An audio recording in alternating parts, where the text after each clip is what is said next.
আমি মাঝে মাঝে বসে সুন্নত নামাজ পড়ি, এটা কি জায়েজ? মেয়েরা কি লেডিস গেঞ্জি পরে সালাত পড়তে পারবে? মুরগির চামড়ার মধ্যে যদি কোনো পালক থেকে যায়, এটা খাওয়া জায়েজ হবে কিনা? মাঝে মাঝে ওযু করার পর মনে হয় আমার পাজামা নাপাক হয়ে গেছে, আমি পরে বুঝতে পারি সেটা আসলে হয়নি। এই চিন্তা থেকে কিভাবে বিরত থাকা যায়? মাঝে নোংরা জায়গায় বসে তারপর শরীরে বসলে আমাদের ওযু বা গোসল করতে হবে কিনা? বিয়ে ঠিক হয়েছে, এখন এই মেয়ের সাথে কথা বলতে পারবো? একাকী নামাজ পড়ার সময় কেরাত পড়ার বিধান কি? ঠোঁট না নেড়ে কেরাত পড়লে কি সালাত আদায় হবে? তাহাজ্জুদ নামাজের সময় কেরাত ভুল হলে নাকি পাগল হয়ে যায়, এটা অনেকের মুখে শুনি, এই জন্য অনেকেই পড়ে না, এ সম্পর্কে জানতে চাই। ডাক্তার দিয়ে কি সুন্নাতে খাতনা করানো যাবে? তারা তো খাতনা করানোর সময় কালিমা পড়িয়ে খাতনা করান না। প্রশ্নোত্তরের আলোকিত ভবনে আমরা প্রবেশ করি। মাইমুন আক্তার আপনি লিখেছেন, মুরগির চামড়ার মধ্যে যদি কোনো পালক থেকে যায়, এটা খাওয়া যায় যাবে কিনা? অসুবিধা নেই, হালকা পাতা যদি থেকে যায় এটি খেলে গুনাহ হবে না। সুমাইয়া জান্নাত আপনি লিখেছেন, মাছি নোংরা জায়গায় বসে তারপর শরীরে বসলে আমাদের ওযু বা গোসল করতে হবে কিনা? না,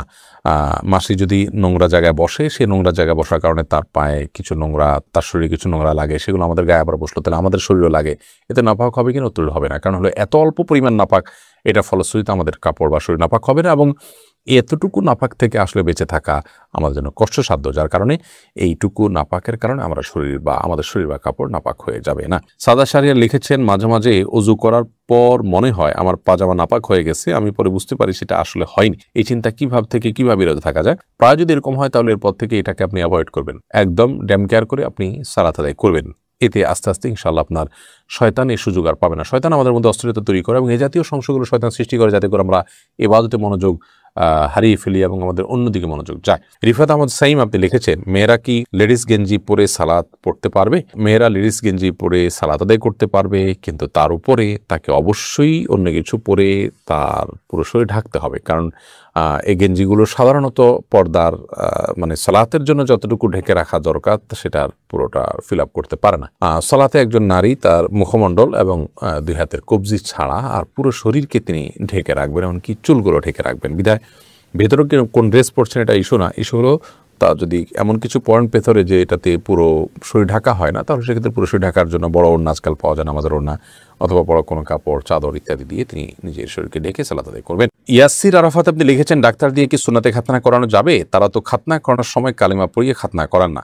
খাতনা করানোর সময় কালেমা পড়াতে হবে এমন কোনো কথা নেই তো। খাতনা করানোর সময় আপনার নর্মাল প্রসেসে খাতনা করিয়ে ফেলবেন বিসমিল্লাহ বলে, বাস শেষ, যথেষ্ট।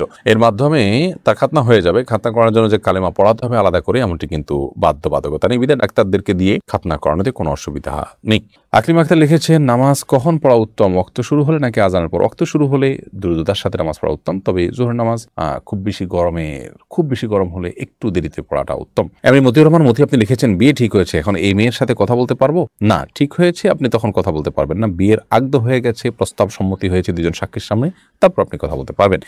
ঠিক হয়েছে এর মানে হলো জাস্ট মুখোমুখি ঠিক হয়েছে, আগদ এখনো হয়নি। এরকম অবস্থাতে একান্ত প্রয়োজনে কোনো বিষয় একজন আরেকজনকে কোনো গুরুত্বপূর্ণ বিষয় জানতে চাইছেন, কিংবা হয়তো কারোর জন্য কেউ কিছু কেনাকাটা করবেন, মাপ জানতে চাচ্ছেন, এগুলো যদি হয় তাহলে টেক্সট মেসেজের মাধ্যমে ফেতনামুক্তভাবে করতে পারেন। কিন্তু এখনো যেহেতু আগদ হয়নি, অতএব আপনারা স্বামী স্ত্রী নন, বিধায় স্বামী স্ত্রী সুলভ আলাপ সালাপ, খোশ গল্প, প্রয়োজন ছাড়া আলাপচারিতা, কথাবার্তা, সেগুলো কিন্তু বলা জায়েজ হবে না। এরপরে এমডি আলামিন লিখেছেন, জুমার খুতবা ছুটে গেলে শুধু জুমার নামাজ পড়লে কি জুমা আদায় হবে? জুমার খুতবা যদি ছুটে যায় তাহলে সেক্ষেত্রে শুধু জুমার নামাজ যদি পড়েন তাতেও আপনার জুমা আদায় হয়ে যাবে, অর্থাৎ ওয়াক্তের জুমা আদায় করেছেন সপ্তাহে, সেটি বলা যাবে। কিন্তু এমনটি নিয়মিত হওয়া সন্দেহিতভাবে গর্হিত কাজ, কারণ জুমার খুতবা শোনাটাও কিন্তু ওয়াজিব, বিদেশে ওয়াজিবটা ছুটে যাচ্ছে, আপনার ত্রুটিপূর্ণ হচ্ছে। এমনি রফিকুল ইসলাম আপনি লিখেছেন, একাকী নামাজ পড়ার সময় কেরাত পড়ার বিধান কি? ঠোঁট না নেড়ে কেরাত পড়লে কি সালাত আদায় হবে? না, সালাত আদায় হবে না, আপনাকে ঠোঁট নাড়তে হবে। ঠোঁট যদি আপনি না নাড়েন তাহলে সেক্ষেত্রে সালাত আদায়ের জন্য যে কেরাত পাঠের আবশ্যকীয়তা সেটা আদায় হবে না। মনে মনে পড়লেন, সেটাকে তেলাওয়াত বলা হবে না, কেরাত আপনাকে পড়তে হবে। নবী করিম সাল্লাল্লাহু আলাইহি ওয়াসাল্লাম বলেছেন, লা সালাতা লিমান লাম ইয়াকরা বিফাতিহাতিল কিতাব, যে ব্যক্তি সূরা ফাতিহা পাঠ করেনি তার সালাত হবে না। তাহলে এখানে পাঠ করতে বলেছেন তিনি। আপনি যদি মুখ না নাড়েন, ঠোঁট না নাড়েন, জিহ্বা না নাড়েন, তাহলে তো পাঠ হলো না, সেটা কল্পনা হলো, সেটা জল্পনা হলো, সেটা স্মৃতিতে আপনি স্মরণ করলেন, স্মরণ হলো। তো স্মরণ করতে তো বলা হয়নি, বলা হয়েছে পাঠ করতে। অতএব আপনি ছোট না নামলে নামাজ হবে না। এম সালমা লিখেছেন, পিরিয়ড চলাকালীন সময় ঘর থেকে বের হওয়ার সময় আয়াতুল কুরসি পাঠ করা যাবে কিনা? পিরিয়ড চলাকালীন সময় কোরআন কারীম তেলাওয়াত করবেন না, এটাই জমহুর আমাদের মত, তবে অনেক ওলামা কেরাম এটাকে জায়েজও বলেছেন। এসবি শান্তা ইসলাম লিখেছেন, আমার হাজবেন্ড প্রচুর ধূমপান করে, অনেক চেষ্টা করে তাকে ধূমপান করা থেকে ফেরাতে পারছি না, এখন আমার করণীয় কি? ইসলামে ধূমপান সম্পর্কে কি বলে? ইসলামে ধূমপান করা অবশ্যই নিষিদ্ধ কাজ।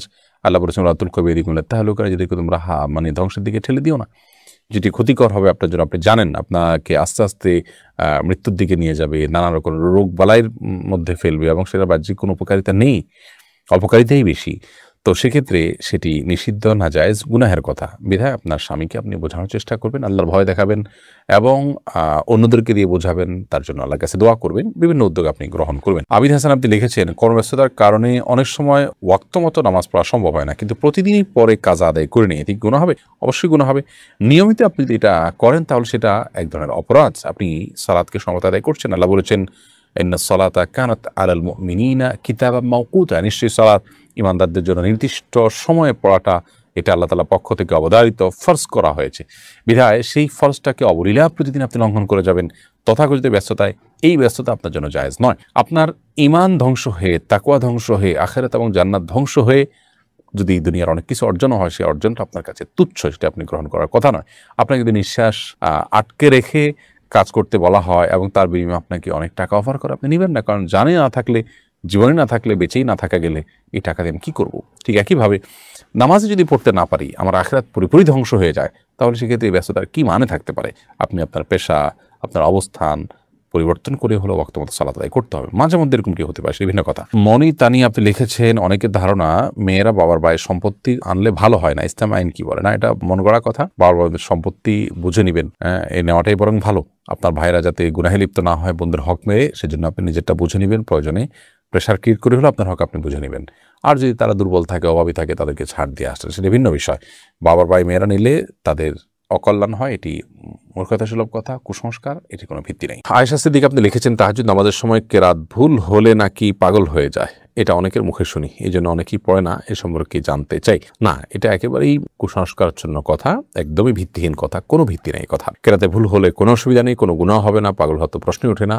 অন্য নামাজ যেরকম ভুল হতে পারে, তাহাজ্জুদ নামাজও ভুল হতে পারে। বিধায় ভুল হলে সেটাকে সংশোধন করবো, কারেকশন করবো, এর কারণে গুনাহ হবে না, অন্য কোনো ক্ষতি হয়তো দূরের কথা। কাজী নাজমুস সাকিব আপনি লিখেছেন, রুকু এবং বৈঠকে দৃষ্টি কোথায় থাকবে? আমরা দৃষ্টি কোথায় রাখবো? একটা মত হলো যে সর্বাবস্থা আমরা সেজদার যে জায়গা সেখানে আমরা দৃষ্টি রাখবো, আর বৈঠকে আমরা আমাদের কোলের দিকে দৃষ্টি রাখবো, এটি একটি মত। রুকুতে অনেকে বলেছেন যে দুই পায়ের যে মধ্যবর্তী জায়গা, এখানে আমাদের নজর থাকবে। তো খোলাসা কথা হলো, বেশিরভাগ ক্ষেত্রেই সালাতে আমাদের নজর থাকবে হলো সেজদার দিকে, এবং সর্বাবস্থায় সেজদা যে এরিয়া এর মধ্যে, এটুকুর মধ্যে আমাদের নজরকে আমরা সীমাবদ্ধ রাখবো।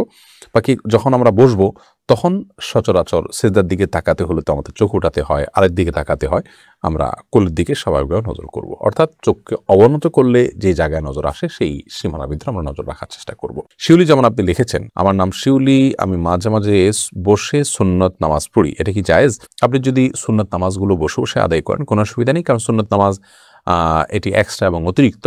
তো অতিরিক্ত নামাজগুলো কেউ বসে পড়লে সালাত আদায় হয়ে যাবে। যদি তিনি শরীরটা একটু খারাপ লাগছে সেই জন্য বসে পড়েন, তাহলে সেক্ষেত্রে সালাত তার হয়ে যাবে, তবে দাঁড়িয়ে পড়া উত্তম।